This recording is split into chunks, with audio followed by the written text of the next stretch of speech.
correct me if I'm wrong, Yeah. in history where like Muhammad went, the call to prayer would be as a sign that he conquered it. No, I'm happy to address Yeah. that. So, Yeah. I mean, many people think Okay, that, right? Yeah. let's talk about that. Yeah, that's something we heard. So Let's we talk wanna, about that. Maybe ask that question. Let's talk about that. Let's talk about that. So many people, they link the adhan to the conquering of when Muhammad would conquer an area, and then the adhan would play, and it would mark that this is Muslim territory Okay. now under Muslim control. Again, that is historically, factually incorrect. Okay. The call to prayer was actually given as a call to say that we are here. See, again, hand in hand with that perception is the fact that that belief that the Islam was spread by the sword, which historically, if you looked at the facts, it wasn't.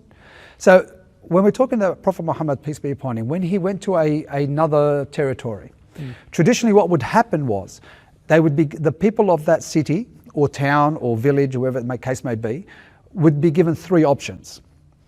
The call to prayer, which means they've accepted the Islamic faith, because they'd say the call to prayer, and they would reply the call to prayer. So it's not a call to prayer saying we've dominated, you're ours now.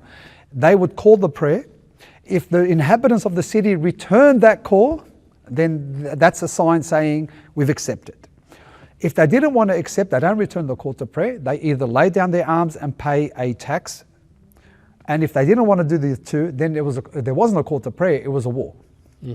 So the call to prayer is exactly the opposite of the analogy that you've given. It's not that we've conquered, it's to say we are here.